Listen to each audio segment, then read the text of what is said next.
Las unidades militares están compuestas por toda clase de individuos, por mucha formación, por mucha especialización que se le dé. Hay quienes que nacen torcidos y no se enderezan nunca. Y yo tuve compañeros que fueron especializados conmigo, pero eran un desastre. Eran degenerados, pero pertenecían a esa unidad. Y por pertenecer a esa unidad, eran reconocidos como pertenecer a una unidad fuerte. La iglesia es igual.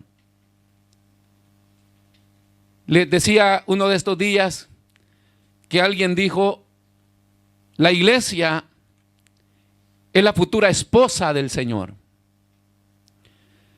La iglesia es el cuerpo del Señor. Y si le damos una figura humana de la figura de una mujer,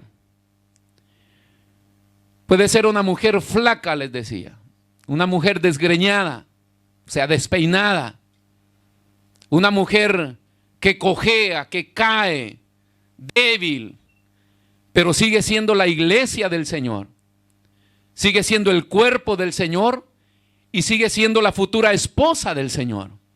Amén. ¿Me explico, hermanos? Entonces Jesús dijo, para identificar esta iglesia, que dentro de esta congregación iba a haber trigo, iba a haber cizaña,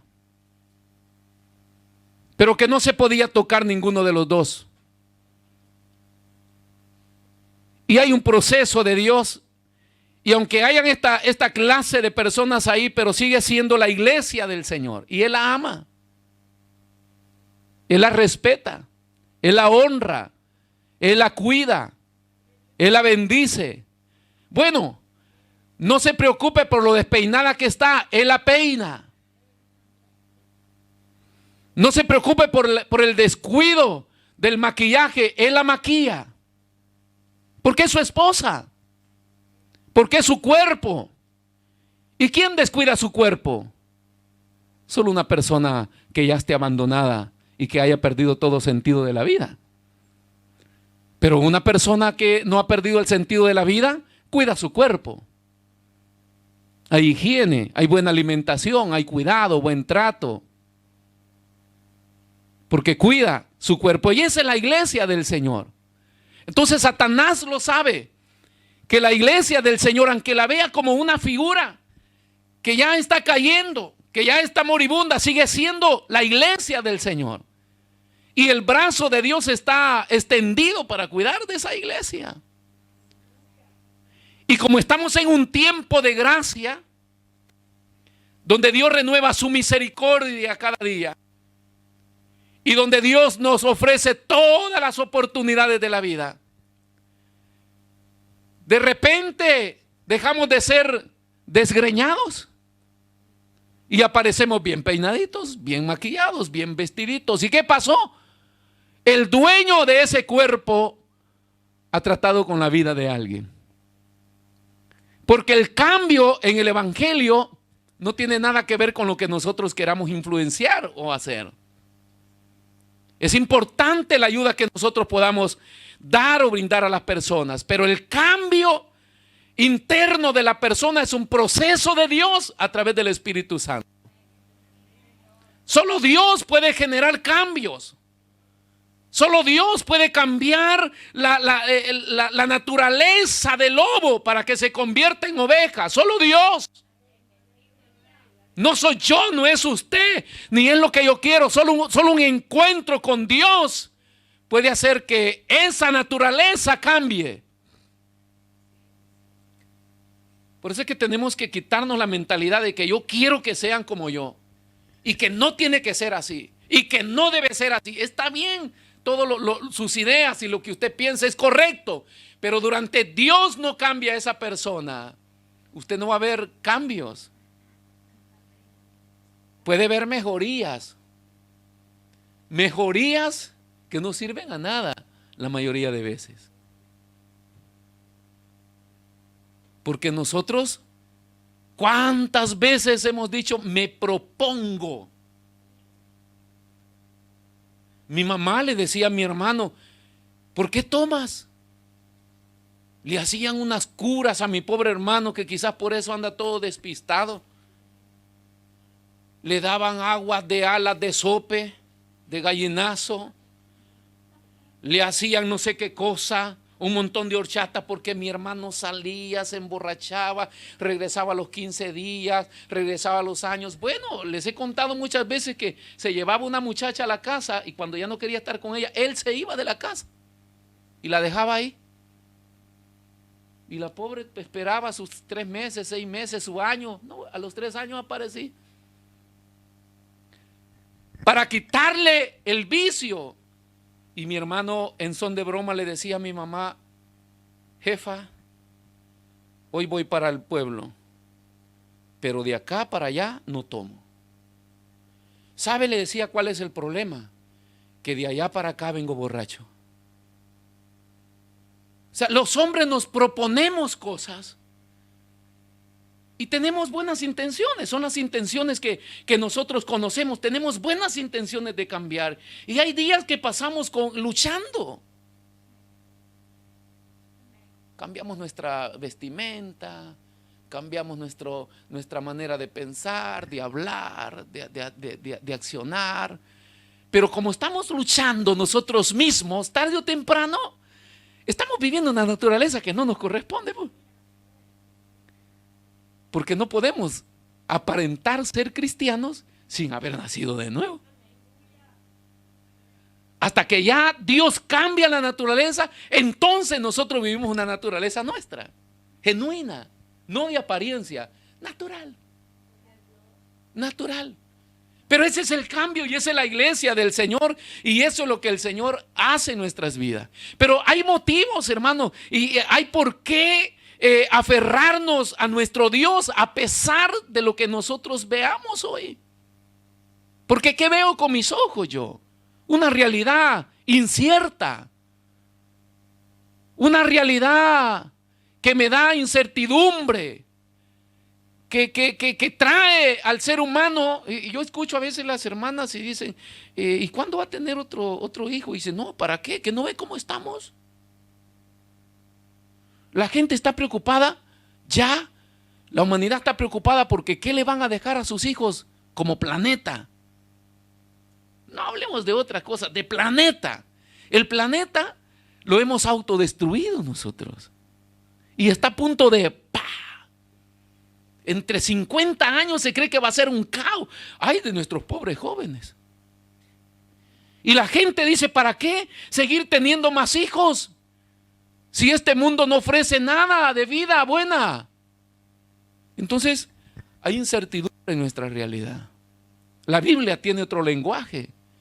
Pero para poder apegarnos a ese lenguaje de la Biblia, yo debo aprender a conocer al Dios de esta Biblia.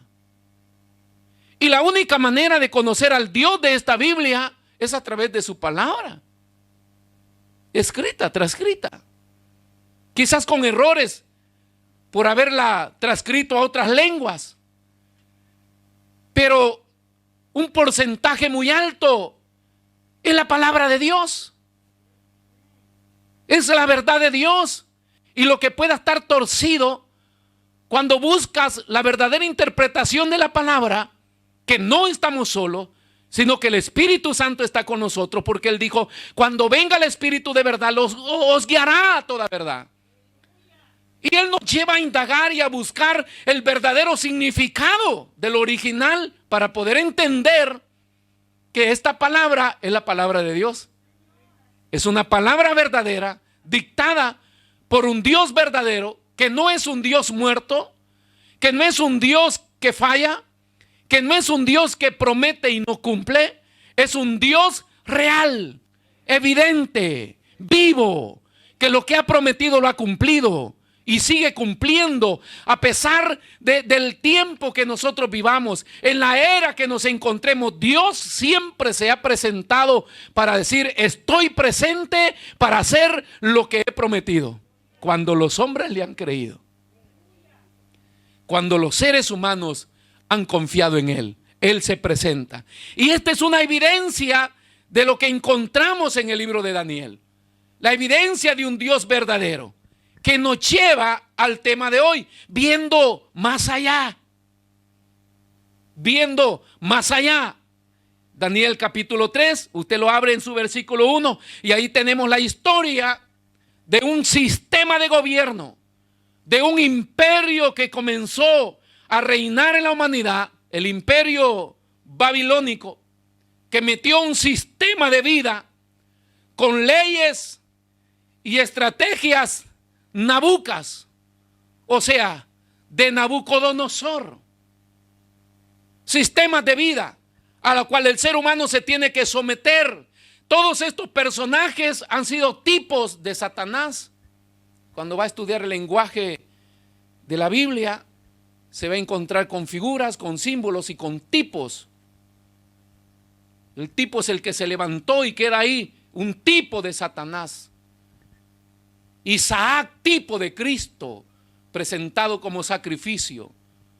Estaba evidenciando lo que iba a pasar después. El tiempo antiguo también Satanás evidencia lo que iba a ser después, usando este tipo de personas con poder.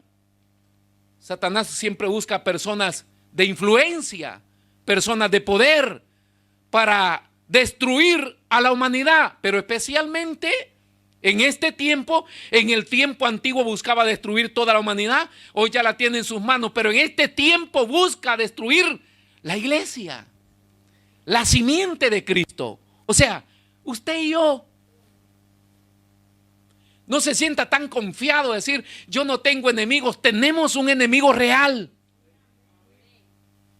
un enemigo evidente, un enemigo que no descansa, un enemigo que tiene el fin de destruirnos como sea.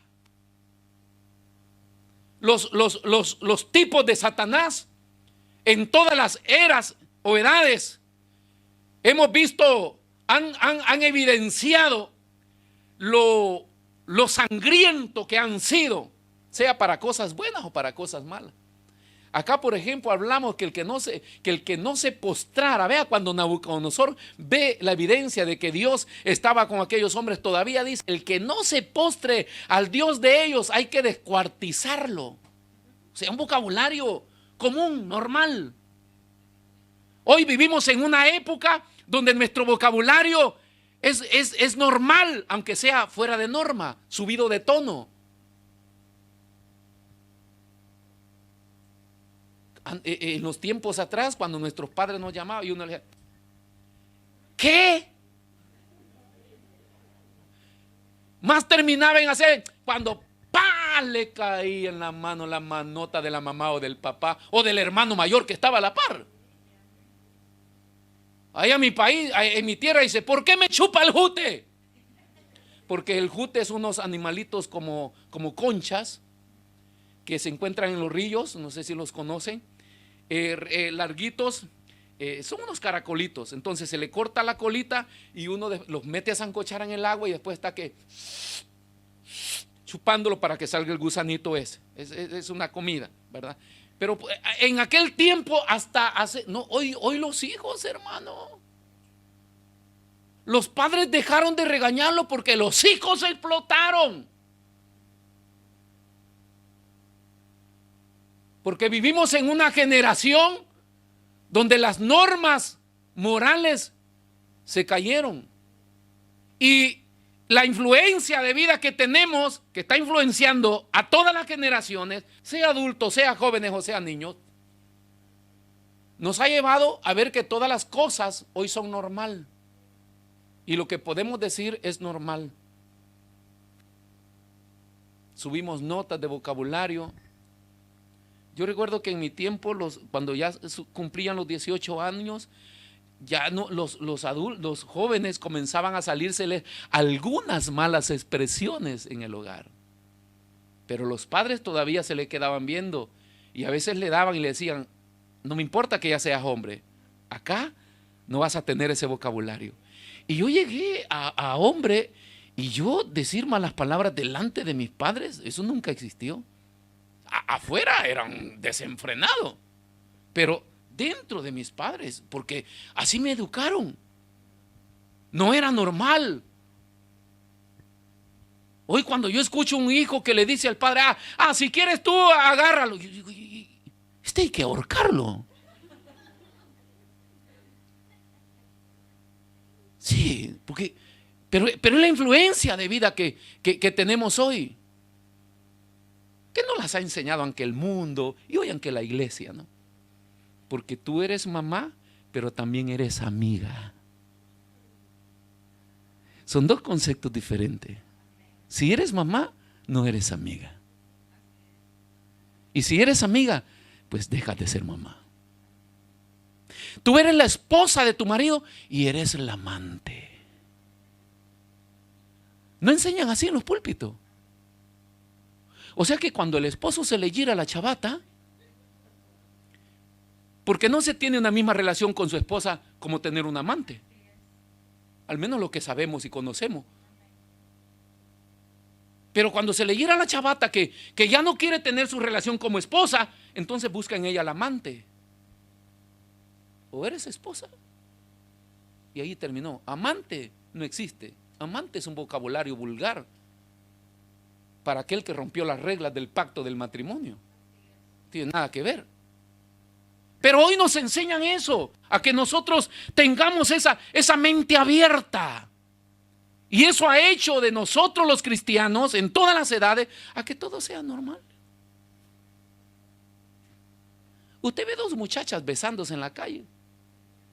¿Cómo se aman? Dice. Sí, es pecado, pero se aman.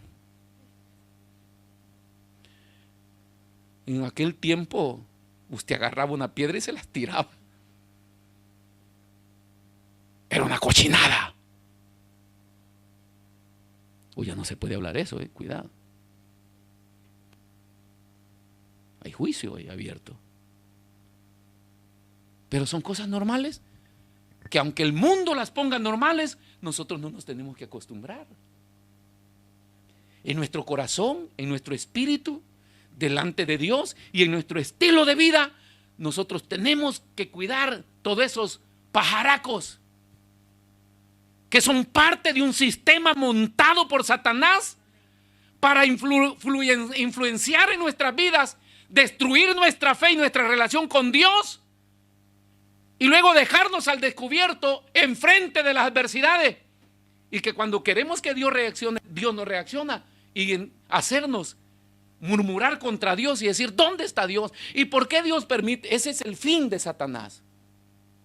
Pero el fin de la palabra de Dios es que yo permanezca fiel a su palabra, fiel a sus principios, que crea en Él, que no importa que el sistema de vida sea normal. La Biblia me sigue diciendo que es anormal lo que la gente sin Cristo vive, pero yo que tengo a Cristo quiero seguir viviendo este sistema normal, y por vivir este sistema de Dios que es anormal para el mundo, pero normal para Dios, cuando yo me enfrente a toda circunstancia, Dios va a estar presente.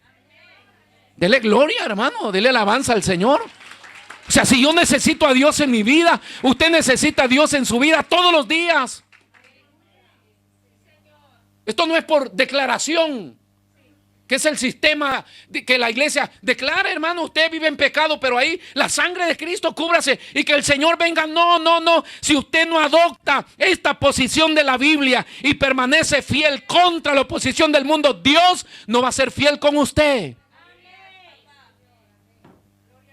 Hay que ser determinante.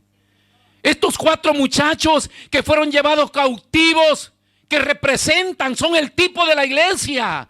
Eran sabios, eran preparados en ciencias. Esa es la iglesia, tenemos la mente de Cristo. Aunque no tenemos títulos universitarios algunos, pero al encontrarnos con Cristo, Él ha renovado nuestra mente. Somos sabios, tenemos sabiduría. La gente nos busca para dar un buen consejo. Esos 4 muchachos, el tipo de la iglesia. Y que el mundo va sobre estos sabios. No crea que el aprecio que a veces se encuentra en su jefe, en sus amistades, en sus vecinos, no siempre son buenos. A veces son trampas del enemigo, porque Satanás agarra lo mejor para destruir. Porque sabe lo que somos en Cristo. Yo no soy cualquier cosa y usted no es cualquier cosa. Desde que conocí a Cristo. Y usted desde que conoció a Cristo. Entonces, hay que ser determinantes. Y Dios, le dije, va más allá de lo que nosotros podemos entender. Vea lo que dice Efesios capítulo 3, versículo 20. Siempre mantenga Daniel capítulo 3, que si ya lo leyó, esa es nuestra historia de hoy. Efesios capítulo 3, versículo 20. Y aquel que es poderoso para hacer todas las cosas, ¿de quién está hablando? De Dios. Y aquel que es poderoso para hacer todas las cosas, lea bien esa palabra, todas las cosas. No hay nada imposible para nuestro Dios. Él puede hacer todas las cosas. Mucho más abundantemente de lo que nosotros pedimos o entendemos, según el poder que actúa en nosotros. Aquel que es poderoso para hacer la cosa mucho más abundante de lo que nosotros pedimos y entendemos. ¿Cuánto entiende usted? ¿Cuánto entiendo yo? Así, una miseria. Comparado con la mente infinita de Dios. Yo entiendo hasta donde veo, hasta donde conozco, hasta donde estudio, hasta donde leo. Y algunas de esas cosas ni las entiendo. Hay cosas que para mí han sido prácticas aprenderlas y algunas veces les he dicho y se lo he dicho a mi esposa porque he intentado aprender inglés. No se me queda nada. No le encuentro sentido a nada. Yo vine a la Italia, agarré, lo primero que hice, me aprendí el vocabulario italiano, luego agarré el periódico a leer y así aprendí a hablar, le entiendo y lo hablamos, pero el inglés, hermano. Hello. Y me lo han tratado a la manera de enseñar de muchas maneras. Basta ver que es inglés y yo, nunca pisco. Y a veces me pregunto, ¿por qué si yo soy súper inteligente? Yo creo que hay cosas Dios no nos va a permitir entenderlas para que nos demos cuenta que no somos tan inteligentes que pensemos. Pequeños detalles, hermano. Hay personas que hablan 5 o 6 lenguas y las manejan y las hablan. Y yo digo, wow, estos extraterrestres. Entonces hay cosas que nos es difícil entender, pero este versículo es clave. ¿Por qué? Porque Dios es más de lo que nosotros podemos entender. Dígale que tiene la par. Dios es más de lo que tú puedas entender. No sé cuánto entiende usted de Dios. ¿Usted cree que Dios me puede ayudar? Hay cristianos todavía. ¿Usted cree que Dios me puede ayudar? ¿Usted cree que Dios puede hacer esto? Cada vez que una persona se le acerque, usted agarre aire y dígale, Dios es capaz de hacer mucho más de aquello que puedas entender.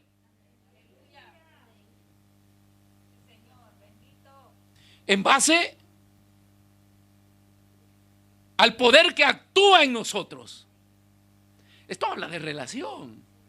Esto habla de entrega. Esto habla de comunión. Esto habla de alineación. ¿A qué?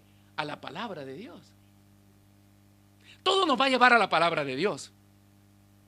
Porque este libro, la Biblia, es el manual de formación, de conducta, de formación de nuevos hombres, nuevas mujeres, o en el sentido espiritual, nuevos seres espirituales.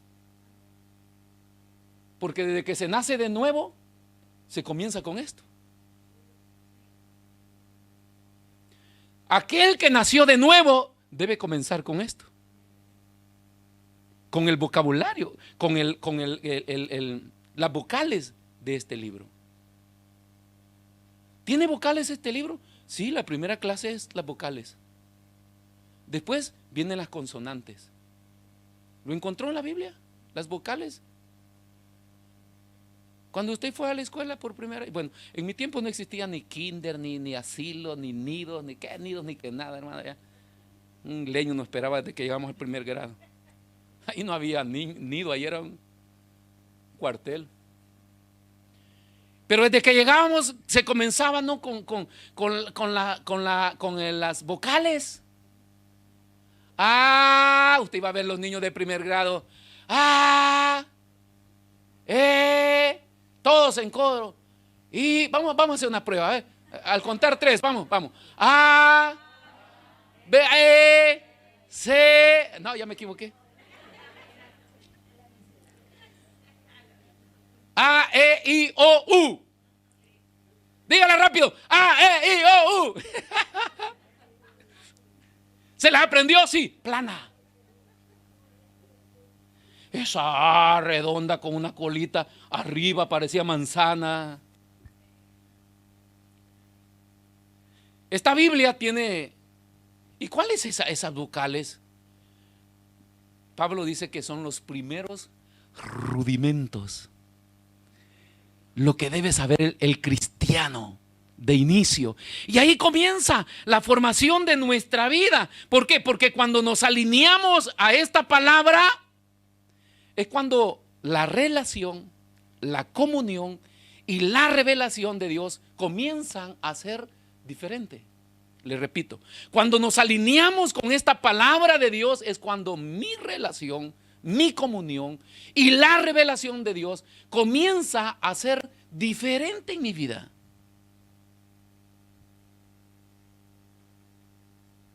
Relación, comunión y revelación de Dios comienzan a mostrar evidencias de algo nuevo. Cuesta cultivar relaciones. Por eso hay procesos de noviazgo. Antes del noviazgo, un tiempo de conocerse. ¿Por qué? Porque hay que conocer a ese tipo. Hay que conocer la familia. Hay que conocer sus costumbres. Pregúntenos a los que nos enamoramos por la calle así de la noche a la mañana y terminamos juntos. ¿Cómo se ha tenido que luchar con el carácter? ¿Por qué? Porque no hubo un tiempo. No hubo una relación para poder llegar a hacer las pautas y llegar a lo que es una unión, a una comunión, que es en lo que termina una relación. Pero para eso yo debo alinearme a la palabra de Dios. Yo no puedo hablar de que tengo una relación con Dios, que tengo comunión con Dios y que tengo revelación de Dios si yo no estoy alineado a la palabra de Dios. O sea, cuando hablo de alineamiento, hablo que yo me debo a lo que este libro dicta para mi vida. No es el catecismo. No es el libro que escribió el predicador de su experiencia que tuvo. Eso es bueno para la lectura, pero no, mi conducta la rige este manual, este libro. Y soy yo que me voy a alinear. Por eso le hablo de alineamiento. Cuando forman a las tropas, por muchas que sean, hay una voz de mando porque dicen a formar en 4 filas, carrera a mar. Y el soldado grita comando y sale corriendo. Él ya sabe su estatura, él ya sabe quién es el que va a la par de él, quién es más alto y quién es más pequeño. Y siempre sabe que el superior, las formaciones son de derecha a izquierda. Entonces yo soy superior, yo vengo acá y soy el más alto. Y ahí se pone el que sigue. Y luego estamos ahí, pero las filas son así. Entonces el que lleva la voz de mando dice, alineen, ar, y paz. codo de distancia y vista. Yo debo ver solo el pecho de todos, hasta allá al último. Todo el mundo está metiendo el pecho así, así, así. Yo estoy para allá porque soy el primero, pero aquellos están viendo mi pecho. Yo soy el que está marcando la línea. Todos. Y cuando eso, descansen, pum. Después pasa el superior así. Saca su diatagán y la pone en el pecho del primero y va así con su diatagán. Ay, hermano, si usted tenía el pecho de afuera que no estaba alineado, le pasó llevando. Alinearse. Nosotros tenemos que alinearnos. ¿Por qué le explico esto? Porque no es Dios ni la Biblia que se va a alinear a mí. Soy yo. Ah, no, es que yo pienso. Piense lo que quiera. Ah, no, es que a mí me enseñaron. Aprendió lo que quiera. Pero si le enseñaron torcido, eso no sirve para nada. No importa. En toda la vida, donde quiera que escuche un predicador y que le está hablando con la verdad de la palabra y usted tenga un concepto, una enseñanza de otra parte o equivocada, usted no la puede defender. ¿Por qué? Porque no puede defender algo que no tiene fundamento. Algo anda mal, a lo cual yo me tengo que alinear. Y la evidencia de las cosas que andan mal es que con el pasar del tiempo se desvanecen, se destruyen. Eco, ¿por qué Dios dice, miren, mía es la batalla y mía la venganza? ¿Ha visto cómo la iglesia está torcida a nivel mundial? El apostolitis y el mensaje de la superprosperidad. Y hay gente que se ha parado, hijos del diablo, y acá. Pues no se preocupe, la iglesia es de Cristo. La evidencia de que los hombres están torcidos es que con el pasar del tiempo se van a desvanecer. Porque no hay nada que esté fuera de Dios que permanezca. No, que pasen los años. Tenemos toda la historia de la Biblia, cómo imperios cayeron, reyes cayeron, gobiernos. En Israel mismo se muestra cómo Israel cayó, perdió, eran llevados cautivos. ¿Por qué? Porque se desviaron. Todo lo que no está sostenido en Dios se va a desvanecer. Porque solo lo que está en Dios pertenece al reino inconmovible, eterno y fuerte. Entonces, yo me debo alinear a la palabra, no la palabra a mí. Alinearse. Cada rato le voy a decir, alinear. Alineen armas quiere decir, alinearse. Una sola fila. Un solo camino. Un solo mensaje. Son con esto lucha la iglesia, con esto luchamos los cristianos. ¿Por qué? Porque vivimos en un mundo. Hoy, en este tiempo, es similar al periodo de los jueces. En el periodo de los jueces existiera un tiempo que cuando no llegaba la voz del juez, el pueblo hacía lo que quería. Hoy la iglesia está viviendo eso por tantos conceptos equivocados, por tanta división, por tantas organizaciones. Hoy cada quien quiere hacer como su cabeza. Porque si en esta iglesia no me aceptan lo que yo quiero hacer, busco otra, me voy porque tiene opciones. Pero eso no lo lleva a nada. Primo o va a terminar en una secta. Porque no es que la iglesia se va a alinear a mí, yo me debo alinear a la iglesia o a la palabra de Dios. Sucede. Cuando venimos nuevos a la congregación, venimos a probar, porque le estamos pidiendo evidencia a Dios, ¿verdad? Y cuando venimos, me gusta. Ese pastor es de Dios. Es una palabra de Dios, me gusta, me encanta. Así venimos todos. Pero con el pasar del tiempo, creo que no es de Dios. Creo que está equivocado en esto. Y está bien, porque los hombres nos equivocamos. Pero, ¿será así? ¿O será que yo tengo conceptos que traigo arrastrando y que quiero meterlos ahí y que la iglesia? Ha venido gente y me ha dicho, pastor, ¿por qué no hacemos como mi pastor en Perú? ¿Por qué no hacemos como mi pastor allá en El Salvador? Y yo le digo, ¿para qué se vino? Pues? Acá no hacemos ni como Perú, ni como Ecuador, ni como El Salvador. Acá hacemos como Dios nos ha enseñado a construir este ministerio. Y ahí vamos. ¿Le gusta? Si no, compre, no mayugue. Porque un presidente que nosotros teníamos le faltaba un dedo. Y queriendo tener votos llegó y tocó una sandía y le dice, señora, ¿cuánto cuesta esta sandía? Y le dice, costaba 5 colones, pero como le metió el dedo cuesta 10. No, no había metido el dedo, ya había puesto la mano y le faltaba el dedo. Si no compra, no mayugue. Yo me debo alinear a la palabra de Dios. Y esto tiene que ver con mi principio de vida también. No es Dios alineándose a mí. No, Dios me debe escuchar así como soy. Y a veces decimos, no importa lo que hayas hecho, no importa cómo esté, Dios siempre. Pero eso solamente es para un encuentro con Dios, que has caído, te has desviado. Pero no es para un estilo de vida. Si tú ya te encontraste con Dios y ya Dios te dio la oportunidad y ya te aceptó y ya te perdonó, entonces tienes que aprender un estilo de vida. Dios ya no te va a seguir aceptando tal como eras o como sos.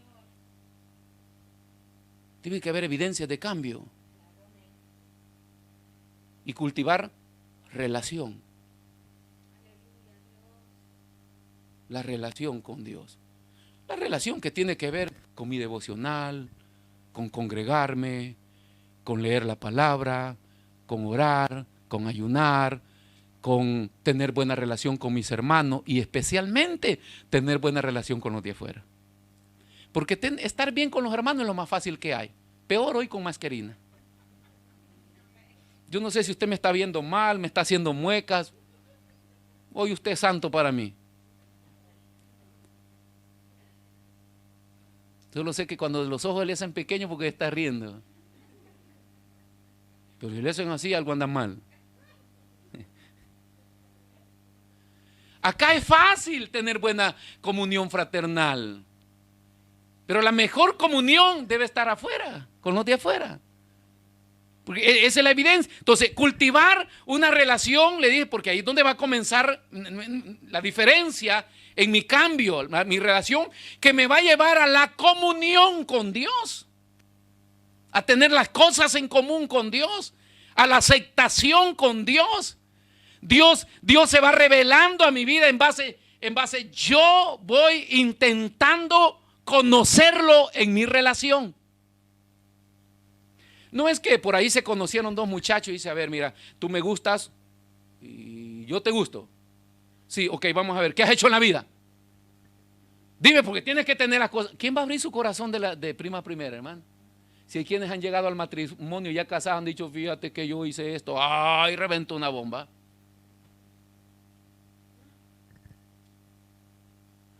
Pero es que se necesita un tiempo para comenzar a la comunión que va a traer la revelación de Dios. ¿Sí? Pastor, yo leo la Biblia y no entiendo nada. Pero la Biblia es un libro de revelación de Dios. Y detrás del contexto del texto hay una riqueza de revelación de Dios. Porque quiere decir muchas cosas. Porque la mayoría de cosas y promesas que están en la Biblia están sostenidas en algo concreto de Dios, en un principio. Aunque el versículo esté diciendo otra cosa, pero abajo tiene un fundamento que le da vida a esa historia y le da vida a muchas historias más, porque Dios es un Dios de principio. Por eso es que la Biblia vive en un presente absoluto, y lo pudo decir hace años y me lo está diciendo hoy. Y pasará esta generación y volverá otra y lo seguirá diciendo de la misma. Se actualiza. Esta es una computadora que se actualiza sola, sin comprar programas. Los hombres que han ido cambiando las versiones de la Biblia, lo que han hecho es arruinarla. Dios habla hoy. La Biblia de no sé qué. Ya va a salir la Biblia de José Zúñiga también. Porque todo mundo quiere transcribir la Biblia a su idea de pensamiento. Pero qué bueno es tener una versión que todavía está muy cerca de los escritos o manuscritos originales, que me lleva más al contexto antiguo que al contexto actual de los hombres.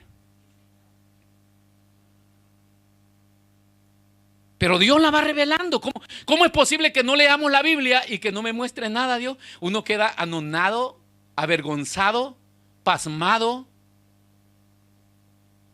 Yo que soy predicador y llevo 20 años predicando, cuando yo escucho un predicador que va a predicar donde yo ya prediqué, ya saqué la mejor revelación, y escucho ese tipo que habla de unas cosas que yo nunca las vi ahí, y yo digo, menos mal que este no me escuchó predicar a mí en eso. Qué vergüenza. Pero ¿cómo pude encontrar eso ahí? Es que linda, ¿no? La palabra de Dios es viva. Es un libro de revelación, pues, hermano. Por eso que no es literal. Esto no es literal. Y en los días de estos reyes, el Dios del cielo levantará, capítulo 40. ¿Sabe cuántos capítulos leí hoy? 10. Yo sí leo Biblia. ¿A qué te sirve, pues, hermano? Lee un versículo. Vuélvelo a leer. Levanta la cabeza. Rumee. O sea, piense. Pida. Vuélvalo a leer. Vuelva a pensar. La Biblia es una carta de amor. No es un libro de te mato. Es poemas. Es lo que Dios está diciendo, lo que yo voy a hacer contigo porque te amo. Cuando yo me case con usted, decían los hombres antiguos, porque hoy ya no se la creen las mujeres, pero en el tiempo antiguo, si quiere la luna se la bajo. Si quiere estrella, se las bajo. Y ahí estaban las muchachas viendo el frío. Ya veían la luna bajar. ¿De verdad usted puede? Estoy hablando de los años 60 por ahí. No es verdad que antes uno se creía más, hermano. Voy a decirle a estos jóvenes, les voy a bajar la luna. Ni de cartón, dicen. Hoy quieren plata. Quieren buenos televisores, buena casa. Antes usted le decía, no, yo la amo, mire, aunque no tenga casa, no. Y la otra, no importa, yo lo que quiero es estar con usted. Hoy no, hermano, no. Sí. Hoy no es eso. Yo lo que quiero morir, no, yo lo que quiero es no morirme de hambre, dicen hoy. Porque esa es la actualidad. Pero en aquel tiempo a nosotros era más fácil enamorar a alguien. Si basta que usted aprendiera a subir una ceja, ya cayeron 10.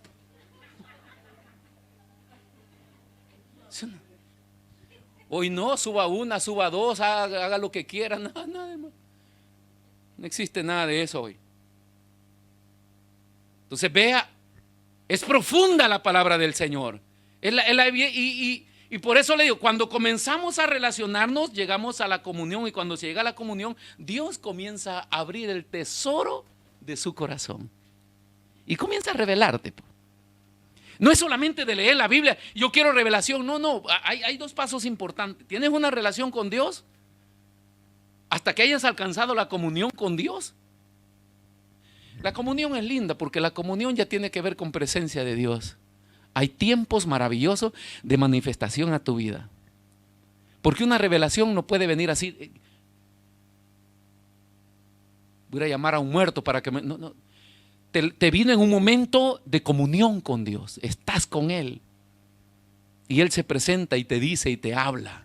Entonces ahí comienza a mejorar, comenzamos a ser diferentes. Ahí es cuando nos desarrollamos como cristianos. Vea que esto nos va llevando al desarrollo cristiano, espiritual. Recién ahí, cuando ya estoy teniendo revelación de Dios, y no estoy hablando revelación solo de la palabra y solo para predicar, revelación en toda tu manera de vivir. Tú necesitas entender, si eres una joven prometida, si ese joven va a ser lo que tú esperas que sea en tu vida. Si esa joven va a ser, si ese empleo que se te está abriendo es un empleo adecuado para tu vida como cristiano.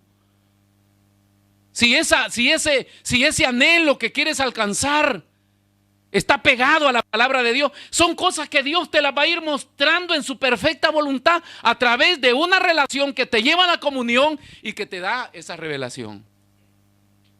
Y ahí comienzas a crecer. ¿Por qué comienzas a crecer? Porque la evidencia de crecimiento es de que Dios está contigo y todo lo que tú emprendes, Dios está ahí. Dios lo prospera, Dios lo hace. Dios te da victoria, Dios te da triunfo, todo te sale bien. Es la promesa que Dios le dice a Josué: si tú te apegas a este libro y no te apartas a la izquierda y a la derecha, todo lo que emprendas prosperará.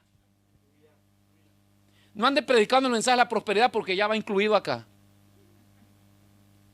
Todo lo que emprendas. Y trabajo, todo. Dinero, todo. Familia, todo. Crecimiento espiritual, todo. A mí me falta 10 para el euro, todo. Todo va incluido. Yo no tengo que desviarme, no, esto está separado, me desvío acá, me voy, no, ni a la izquierda ni a la derecha. Cree en este libro y todo lo que emprendas prosperará.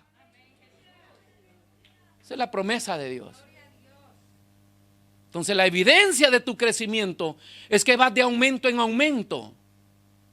Lógicamente que la Biblia nos da parámetros y dice, aquel hombre, Juan le escribe y le dice, amado, yo deseo que tú prosperes en todo. ¿Cómo? O sea, ¿qué está primero? Prosperidad del alma. No es el mensaje de hoy, prospera en todo y su alma que se pierda. Todo. En todo vas a prosperar, pero como prospera tu alma, según el poder que actúa en nosotros. Somos vasijas de barro en el cual Dios ha escondido un tesoro. Y yo debo cultivar ese tesoro a través de vivir con Dios. Y cuando cultivo ese tesoro, desarrollo fe. Esa fe desarrolla poder. Y todo lo que yo haga va a ser prosperado. Pero primero tu alma. Ese es el mandato de Jesús. Busca primero el orden de las cosas. Busque primero. Juan nos está diciendo también, vas a prosperar en todo como prospera tu alma. Dios le está diciendo a Josué también, vas a prosperar en todo lo que emprendas si no te apartas. Deuteronomio, que es la ley mundial, Deuteronomio 28 lo está diciendo, si tú obedeces a estos mandamientos vas a ser prosperado en todo.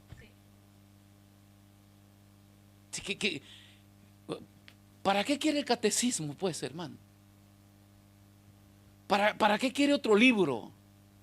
Si este libro me dice las cosas que yo necesito para ser diferente, para crecer. Comienza el desarrollo cristiano. Vas a ser un buen cristiano. Ojo, repito acá, relación, comunión y revelación. Y ahí comienza nuestro crecimiento, nuestro desarrollo de crecimiento para ser un buen cristiano. ¿Solo eso, pastor? No, para ser un buen esposo. Porque el manual de los esposos no está fuera de la Biblia, está incluido. Para ser una buena esposa también está incluido. Para ser un buen hijo, para ser un buen padre, para ser un buen obrero, un buen trabajador, un buen empleado, para todo. Esta evidencia de crecimiento no es solo para mi vida espiritual. Yo soy buen cristiano en la iglesia y fuera. Y en el hogar, en el hogar suenan las cacerolas, pastor. No, estás fuera de contexto. Una persona que está creciendo espiritualmente da buen testimonio en su hogar, da buen testimonio en su trabajo. Comienza ya. ¿O no dice la Biblia que el evangelio comienza por? El desarrollo del poder de Dios, y perdón que me voy por alguna rama, pero el desarrollo del poder de Dios comienza desde un punto principal, un ícono evidente. Hechos capítulo 1, versículo 8. Y recibiréis poder cuando haya venido sobre vosotros el Espíritu Santo, y me seréis testigos. ¿Dónde primero? En Jerusalén. ¿Qué era Jerusalén? Ciudad. Jerusalén. Y luego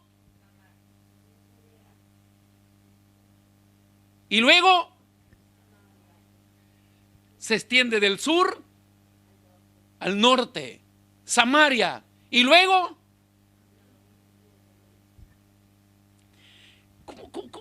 ¿cómo es este desarrollo de Génesis, pues? Que forma al hombre y dice que se desarrollen y que se multipliquen. Es el mismo modelo de acá y es el mismo modelo interno de nosotros, que el Dios de paz os santifique por completo. Primero, tu espíritu, que está, la parte del espíritu es la parte más profunda del ser humano. Y luego dice, tu alma, que es el segundo anillo. Y luego, tu cuerpo, que es el tercer anillo. La evidencia de que yo fui transformado comenzó internamente, no externo, porque el mono, aunque lo vistan de seda, no es la falda larga, no es la blusa sin escote, aunque es correcto usarlo, pero te cae bien cuando cambiaste esta vida pasada. Comienza así.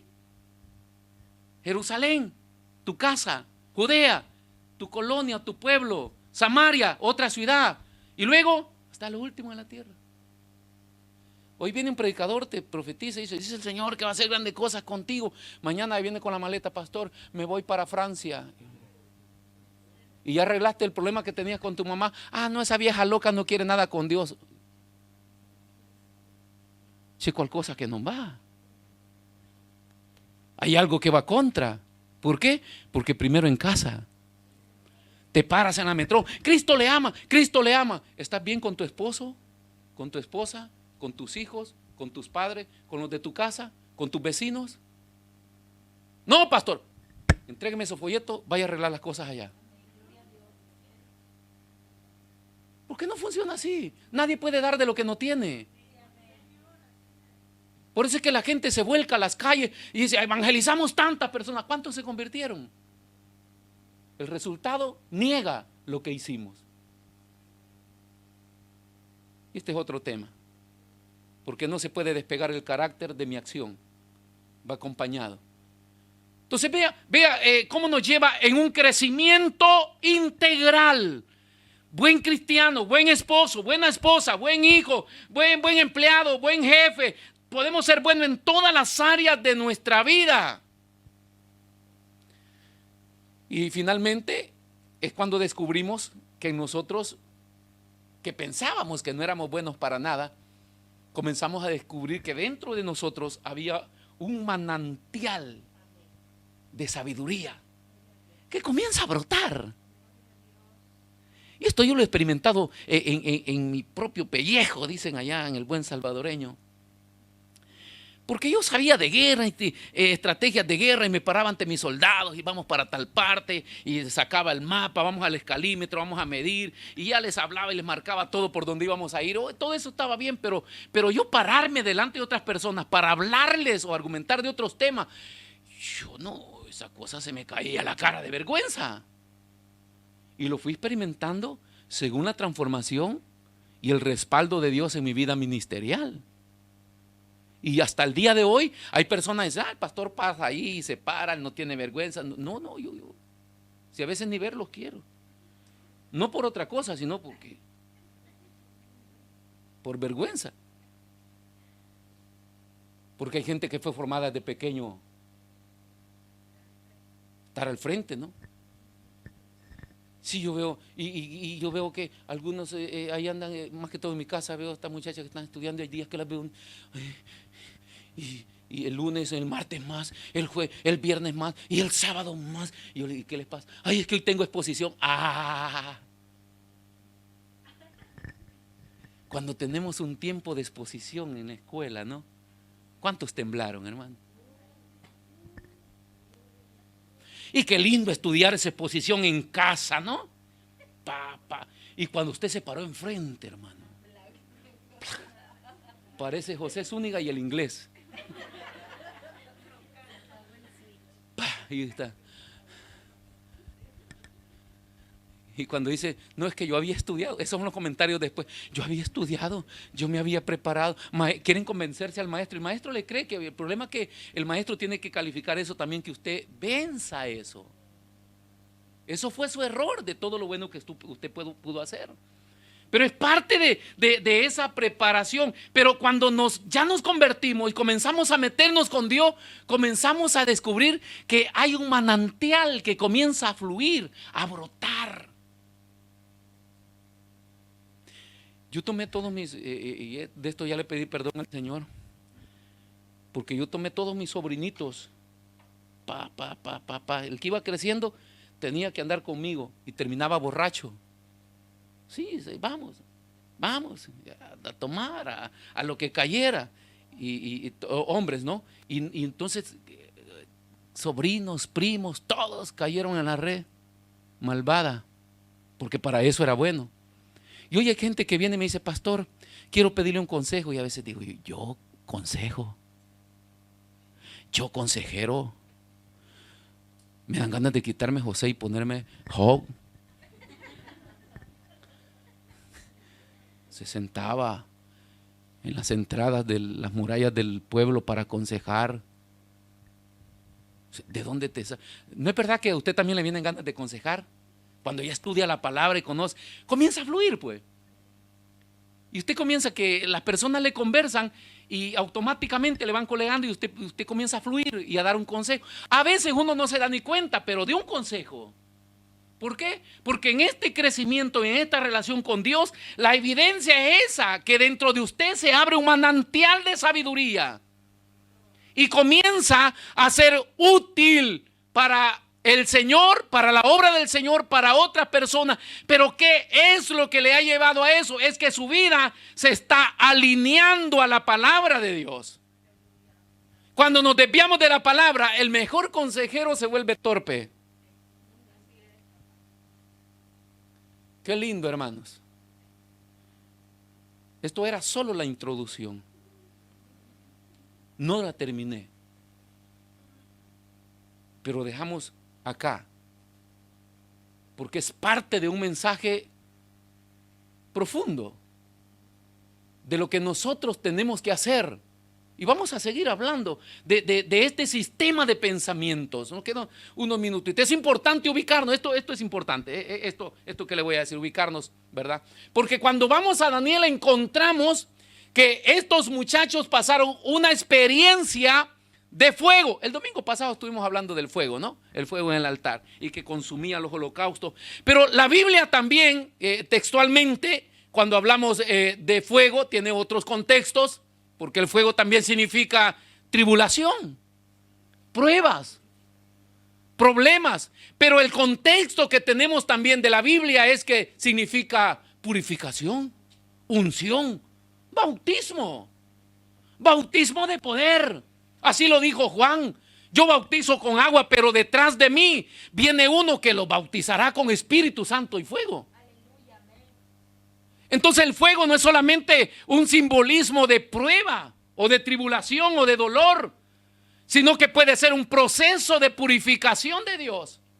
Un proceso, mis hermanos, al cual Dios nos está llevando para darnos una unción diferente o un bautismo del Espíritu Santo en nuestras vidas, que tanto lo necesitamos. Un bautismo de poder y de gloria. Entonces, es importante ubicarnos. Lucas capítulo 3, versículo 1 y 2. Vamos a ir cerrando. ¿Por ¿por qué en parte de la Biblia, esto lo decía la vez pasada, por qué en parte de la Biblia los escritores fueron específicos en mencionar o incluir en sus escritos algunas cosas que cuando nosotros las leemos no parecen importantes? Como en este caso. Y en el año 15, o sea, a mí que me interesa el primero, el segundo, el tercero y el cuarto y el quinto. No, pero el escritor debe evidenciar esto porque esta es la razón. El por qué aparece Juan. El por qué de algo. Del imperio de Tiberio César, menciona a Tiberio César. Siendo gobernador de Judea, también menciona al gobernador de Judea, Poncio Pilato, y Herodes tetrarca en Galilea, y su hermano Felipe tetrarca de Iturea, y de la provincia Traconite, y Lisanias tetrarca de Abilinia. Habla de un sistema de gobierno, ¿sí? Vea qué importante, porque con esto vamos a cerrar. Habla de un sistema de, repita conmigo, gobierno. Y los sistemas de gobierno rigen los sistemas de vida de la humanidad. Cada imperio tenía un sistema diferente de vida, cómo regían a la humanidad. 2. Y sí, acá viene el sistema religioso. Y siendo sumos sacerdotes Anás y Caifás, que por primera vez vemos 2 sumos sacerdotes, vino palabra de Dios a Juan, hijo de Zacarías, en el desierto. Ahí dejemos. Primero habla de un sistema de gobierno humano y luego habla del sistema de gobierno espiritual. Pero en medio de este sistema de vida, porque estaban unidos, lógicamente que el imperio que gobernaba en ese momento, el imperio romano, el sistema religioso se tenía que apegar al sistema humano. Eso fue toda la vida. Obligaron a que se pegaran al sistema humano. Y eso es lo que no encontraron con el cristiano radical. Porque acá hablamos del sistema religioso. Pero ahí podemos encontrar cristianos que no aceptaron la imposición del imperio romano y huyeron y vivieron como Dios mandaba. Pero lo que vemos es que estos sistemas se unen, el mundano con el espiritual. Y cuando esos 2 sistemas se unen, son fuertes, son poderosos. Eso es lo que pasó con el catolicismo y el romanismo. Por si no lo sabían, el Papa nunca existió en el tiempo de Cristo. Era el César de un imperio. Pero ellos para lograr más poder, y hoy se habla que de un César que se convirtió al cristianismo y permitió muchas cosas, pero no, él quería favoritismo para seguir de emperador, Constantino. Por eso se apegó a los cristianos, pero a la iglesia de Cristo la perseguían y lo mataban. Hablan de un cristianismo católico. Pero era el imperio, era el emperador el que gobernaba. Ahora, para que ese imperio que iba perdiendo fuerza tuviera poder, porque lo que iba cobrando fuerza era el cristianismo. Si ustedes van a la historia, en el tiempo de Constantino, el cristianismo tenía ley y voto, habían crecido. Entonces, para que eso no llegara a destruir el imperio romano, él aceptó el cristianismo. Y no solamente eso, después vienen y le cambian el título de César y se declara papa. Y comienza el papado. Y hoy ya la iglesia es parte del sistema del gobierno más fuerte. Ahí comienzan las cruzadas, ahí comienza la eliminación, la persecución de los herejes, como nos llamaban a nosotros los cristianos, a los que se rebelaban al sistema cristiano, entre comillas, en ese tiempo, porque ahí quien gobernaba era el César, que era el Papa, el hombre que tenía la última palabra, porque el Papa es el representante de Dios en la tierra. ¿Qué Papa ni qué nada? Habían sido unos grandes asesinos eso. ¿Qué comunión con Dios ni qué nada? Pero hasta el día de hoy, que ya no tienen nada que ver con el gobierno, siguen siendo igual, porque es solo apariencia. Y aparece Juan, pero en medio, vea qué precioso esto, hermano, porque por eso iniciamos que nuestro Dios, póngase de pie, por favor. Por eso comenzamos que nuestro Dios es un Dios real, es un Dios vivo. Es un Dios que ha prometido y dice, si tú permaneces fiel, yo voy a ser fiel contigo. Si tú me crees, lo que yo he prometido se va a revelar delante de ti. No importa lo que haya pasado. Está enfrente de María y Marta que lloran a su muerto, a su difunto, y él le dice, pero ya te había prometido que yo soy la resurrección y la vida. Y el que cree en mí, aunque esté muerto, resucitará.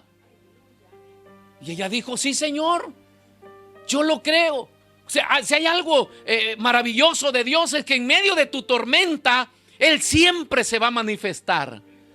Y te va a recordar primero las promesas, por si las hemos olvidado. Pero el que no las ha olvidado se manifiesta para ser real en su vida. Porque en medio de este sistema, que es muy parecido al sistema de los 4 jóvenes del Antiguo Testamento, aparece esta última parte de este versículo. Habiendo tanto gobernador, habiendo todos los que reinaban y gobernaban y que tenían el sistema de opresión en el pueblo, de exterminación de pueblos y naciones, y se había unido el sistema religioso a ellos para tener favoritismo, a pesar de este sistema de vida que es similar al que nosotros vivimos. Hoy nos imponen el sistema de vida, te lo imponen, te lo meten. No por cucharadas, a la fuerza, nos agarran del cuello y nos vacían la botella en la boca. Porque te bombardean con la publicidad, con la televisión, por la escuela, el gobierno. Todo el sistema está dañado, atacándonos. Usted tiene que modernizarse. Usted tiene que dejar de pensar en estas historias que son fábulas, que son vanas. Eso dice el sistema. No existe Dios. ¿Qué Dios? Tú tienes que creer que tú eres Dios y que tú eres capaz. Eso le dice el sistema. Eso dice las escuelas superiores a nuestros hijos. Eso le dicen las universidades a los universitarios. No existe Dios. Prepárate que tú eres Dios. Tú puedes lograr lo que tú quieras si te esfuerzas. Y es un sistema de vida que oprime. ¿Por qué oprime? Porque todo tiene su derecho de respeto, menos nuestra fe. El homosexual debe ser respetado, el lesbianista debe ser respetado, el delincuente debe ser respetado, pero el cristiano que profesa su fe, nadie lo respeta. Y no podemos tener un joven sentado en la universidad diciendo aleluya, gloria a Dios, porque tiene 30 compañeros que lo oprimen. Y que por muy fuerte que estés en tu fe, tarde o temprano te van a hacer que la niegues y que creas sus conceptos. Pero bueno es Dios, que esto existió en todos los tiempos y existe hoy. Y Él dijo, aunque pases por las aguas, yo estaré contigo. Y aunque pases por el fuego, no te quemarán. Y en medio de ese sistema aparece Juan. Y no solamente aparece Juan, aparece Dios. Esto es maravilloso. Porque cuando crees en Dios, tarde o temprano se va a manifestar. Este es lo maravilloso de Dios, que Él es Dios. Y no importa el sistema de gobierno de los hombres, Él es Dios soberano. Y cuando Él determina en su tiempo manifestarse, llega. Y esto debemos de creer nosotros. Y por eso debemos alinearnos a la palabra y creer y esperar. No importan los tiempos, no importa el sufrimiento, no importa las amenazas, no importa lo que nos hayan hecho. Te vamos a amarrar, te vamos a tirar al horno que está calentado. Ahí te vas a quemar, no importa. Él se va a manifestar porque mi Dios es real. Aparece Juan, que está profetizado, y dice aquí: el que ha sido enviado para preparar el camino al que viene detrás de él. En medio de un sistema de oposición diabólico, aparece este hombre y comienza a alinearse a los preceptos de la palabra de Dios, porque no vive como los demás, porque su alimentación no es como los demás, porque su tipo de vivienda no es como los demás. No te apegues al sistema de vida mundano. Tú no eres como ellos. Se puede vivir sencillamente y siéndole fiel a Dios. Se puede tener comida, manjar a la mesa sin que tú sacrifiques tu tiempo en tu trabajo desde bien temprano hasta bien noche y que se pierdan tus hijos y pierdes tu relación con Dios. Se puede vivir apartando tiempo para Dios. Se puede vivir, mis hermanos, con una alimentación quizás no adecuada, pero Dios te protege porque es lo único que sirve Él a tu mesa. Hay un hombre que fue enviado para romper este sistema. A Dios no le sirven mayorías.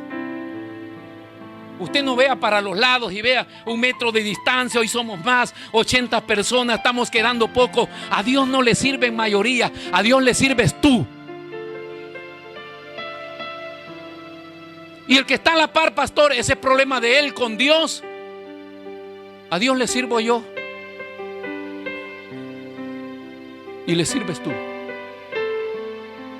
Y todo lo que Él ha determinado hacer, lo va a hacer sin importar el sistema.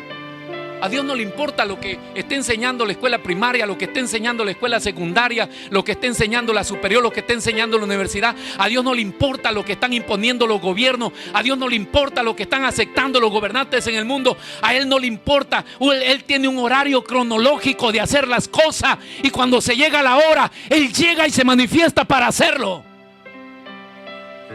Y si nosotros no queremos, siempre tiene uno que quiere ser diferente. Es tiempo de ser diferente. Uno que decide no vivir como viven los demás. Uno que nunca va a tener el celular de último modelo en su mano. Uno que nunca va a tener acceso a las computadoras. Uno que no pudo ir al mercado a comprarse un buen traje. Uno que no pudo sentarse en la mesa que se sentaban los sacerdotes y los gobernadores. Uno que dormía en el desierto. Uno que se vestía de piel de camello. Uno que sabía para qué había sido enviado, sabía para qué Dios lo había levantado. Y en medio de ese sistema opositorio llegó palabra. Bendito sea el nombre del Señor. Cuando hay relación, cuando hay comunión, te viene la revelación. Cuando hay relación por lo que tú decides, te viene la revelación de Dios. Vino palabra de Jehová a Juan. Aleluya. Qué lindo, hermanos, que nuestro mensaje no tiene que ser palabra de hombre, sino palabra de Dios que rompa sistemas de vida.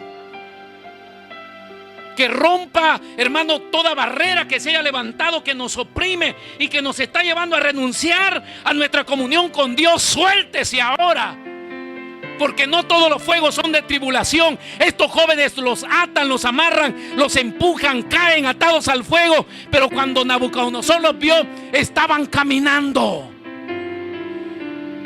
¿Qué pasó?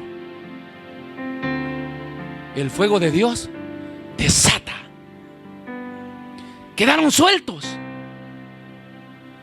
y se movían en medio de las llamas y salieron de ahí, pero ni con olor a humo. Vino palabra de Dios a Juan, hijo de Zacarías, en el desierto.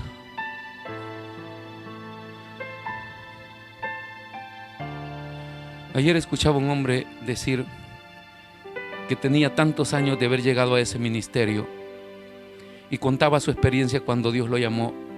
Llegó a un evento, le mostró a una persona y Dios le habló y le dijo: quiero que te unas a él. Otra vez, quiero que te unas a él. Y él renunció. Él ya era famoso y él renunció, y en su cuarto orando le dijo a Dios: ¿por qué quieres que me una a alguien que no sabe quién soy?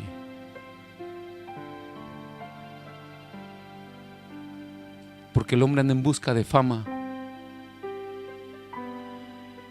y pensamos que el prepararnos mejor, que no es malo, pero no siempre va dentro del propósito de Dios. Que el lucir las mejores cosas. En el desierto le llegó palabra. ¿Por qué no llegó en el templo? ¿Por qué no habló Dios en las sinagogas? ¿Por qué no habló Dios en la casa de oración? Porque en el desierto estaba el hombre que había decidido serle fiel a Él. Y al seguir predicando de Juan, vamos a descubrir que la palabra que le vino a Juan fue una palabra de rompimiento de sistemas. Arrepiéntanse, arrepiéntanse, arrepiéntanse, arrepiéntanse. Ese fue el mensaje de Juan. No siempre es el mensaje adecuado para todas las edades, pero en ese fue específico. Porque había que romper un sistema incrédulo, un sistema abominable, un sistema que había unido la religión con el gobierno. Había que romperlo. Y él trae un mensaje diverso, un mensaje de arrepentimiento, un mensaje que no le importaba a un hombre que había decidido serle fiel a Dios aún a costa de su propia vida. Se paraba enfrente de Herodes y le decía: no te es lícito estar con la mujer de tu hermano. Bajaban los religiosos y gobernantes al río Jordán y él salía y les decía: pero generación de víboras, ¿quién les enseñó a huir de la ira venidera? Rompimiento. ¿Cuántos quieren romper sistemas? Porque detrás de él venía otro. Detrás de él venía preparando. Y hoy Dios está levantando hombres y mujeres. Está la expectativa de hombres y mujeres que se separen como que reciban palabra de Dios para romper todo sistema de vida. No es dicho que este es el último momento de la era humana. Pueden haber cambios y es el propósito de Dios. Y si hay un propósito de Dios, Dios está buscando a los jóvenes como Daniel y sus compañeros. Está buscando a hombres como Juan el Bautista. Está buscando mujeres y hombres que dejen de vivir como vive normalmente las otras personas. Y cuando lo hagamos, vendrá la revelación de Dios. Y cuando venga la revelación de Dios, fluirá el poder en ti. Y el poder es aquel que te entrega a la obediencia, aún a costa de tu propia vida. Cierre sus ojos. Te damos gracias, Señor, esta mañana. Te bendecimos.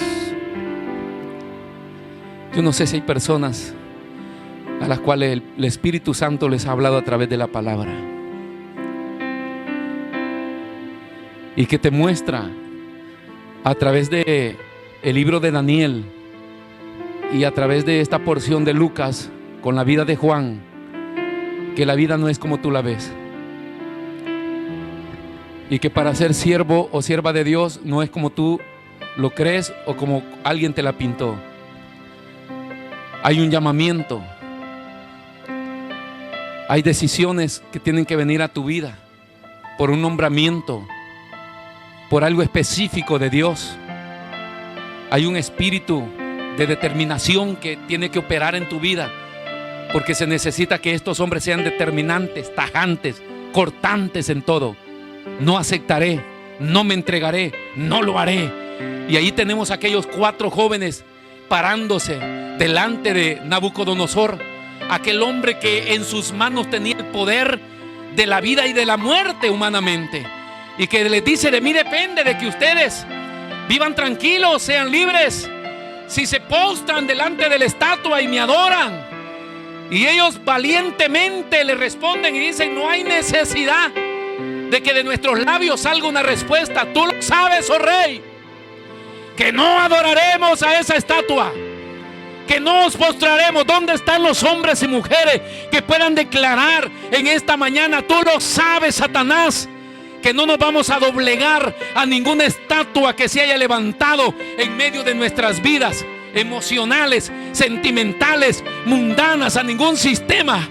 Queremos vivir para el Señor, queremos separarnos para el Señor, queremos tener esa relación con Él, queremos tener comunión, queremos tener revelación de Dios, para que cuando nos paremos a predicar la palabra poderosa, esa palabra rompa, esa palabra atraviese, esa palabra derribe los muros. Aleluya, en el nombre de Jesús. Aleluya. Eres poderoso, Señor.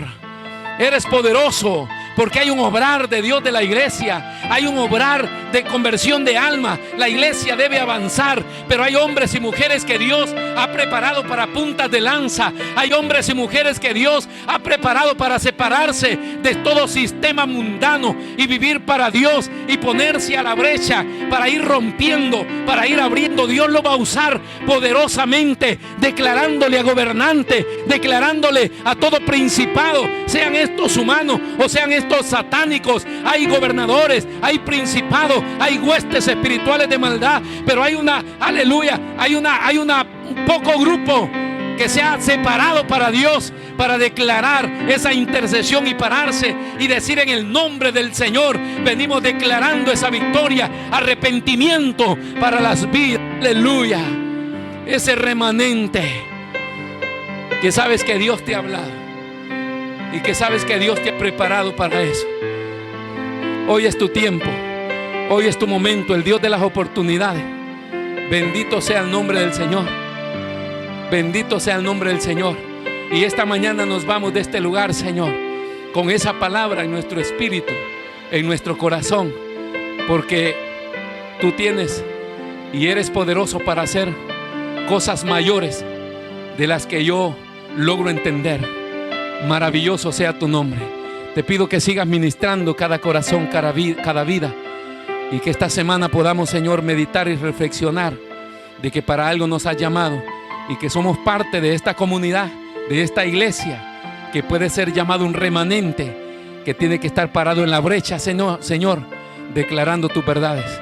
Vamos a recibir tu palabra poderosa para poder declararla a los cuatro vientos, que tú eres el Dios real. Bendito sea el nombre del Señor. Te damos gracias. Aleluya.